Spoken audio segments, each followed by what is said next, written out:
Aujourd'hui, nous allons parler de mon ordinateur des rêves. Bienvenue à la montagne de feu, à la rencontre de l'homme spirituel. Je me souviens, Dieu m'a une fois dit qu'il allait pourvoir à mes rêves. En ce moment, je traversais une période difficile. Alors, j'ai essayé de le croire, bien qu'il savait bien que je ne l'ai pas cru. Mais mon incrédulité ne l'a pas arrêté. Mon incrédulité n'a pas arrêté la fidélité de Dieu. Car, avant que je ne le sache, mes rêves ont commencé à se réaliser. Et l'une des choses qui m'a vraiment marqué est lorsqu'il m'a permis de construire mon ordinateur des rêves. Parce que j'ai toujours rêvé de construire un ordinateur idéal pour mes projets studio. Et Dieu m'a permis et l'a rendu possible pour que je construise cet ordinateur. Alors je l'ai mis en vidéo et je le partage avec vous aujourd'hui et j'espère que vous allez aimer.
Le message dans cette vidéo est de ne pas abandonner vos rêves.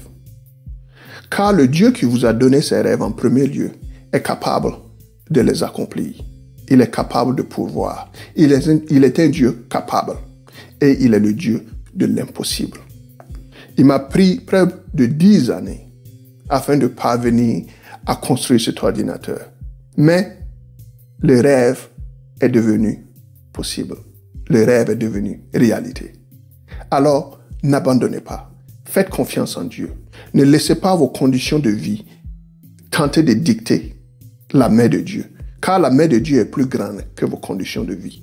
Dieu est capable de réaliser vos rêves. Restez fidèles. Ayez foi en Dieu. Faites-lui confiance. Et accrochez-vous à vos rêves. N'abandonnez pas vos rêves. Et Dieu va les réaliser. Et cela conclut notre sujet d'aujourd'hui sur mon ordinateur des rêves. Et si vous avez des questions, que vous avez des commentaires, que vous avez des suggestions, j'aimerais bien les lire. Vous pouvez me les faire part. Et à la prochaine. Soyez encouragés. Que Dieu vous bénisse. Que Dieu vous protège. Et merci de nous avoir suivis.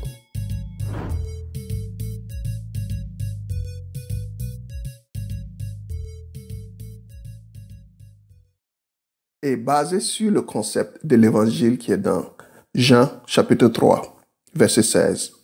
Car Dieu a tant aimé le monde qu'il a donné son Fils unique, afin que quiconque croit en lui ne périsse point, mais qu'il ait la vie éternelle. Alors si aujourd'hui, tu te décides de faire de Jésus-Christ ton Seigneur et Sauveur, suis-moi à travers la prière qui suit. Seigneur Jésus-Christ, Prince de paix, Roi des rois, régnant d'éternité en éternité. Je te remercie pour ton amour et de la vie que tu m'as offert. Pardonne-moi de mes péchés et délivre-moi de toutes les choses mauvaises que j'ai accumulées dans ma vie. De retour, je pardonne tous ceux qui ont péché contre moi ou qui m'ont offensé d'une manière ou d'une autre. Comme il est écrit dans Romains, chapitre 10, verset 9. Si tu confesses de ta bouche le Seigneur Jésus-Christ, et si tu crois dans ton cœur que Dieu l'a ressuscité des morts, tu seras sauvé. Aujourd'hui, je le confesse et je le crois, Seigneur. Et je te remercie pour m'avoir sauvé. De même, je me résous aujourd'hui à te dire oui, de te suivre et te servir en acceptant ton appel dans ma vie. Je ferai de toi mon Sauveur et Seigneur, et je te servirai volontiers tous les jours, et je me chargerai de ma croix, comme tu t'es chargé de la tienne. Seigneur, que ta volonté soit faite dans ma vie, dès à présent et à tout jamais. Je te remercie d'avance pour la fortification en toi, vis-à-vis de ma croix, pendant que j'apprends à devenir comme toi. Seigneur, merci de m'avoir permis de m'approcher de toi, tel que je suis, et merci davantage de faire de moi une créature nouvelle en toi. Sois loué, sois magnifié, sois glorifié et sois élevé. Et je scelle ma prière dans le précieux nom de Jésus-Christ. Amen.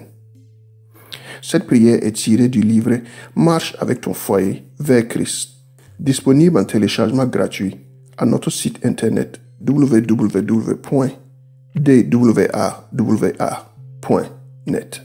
Et merci de nous avoir suivis.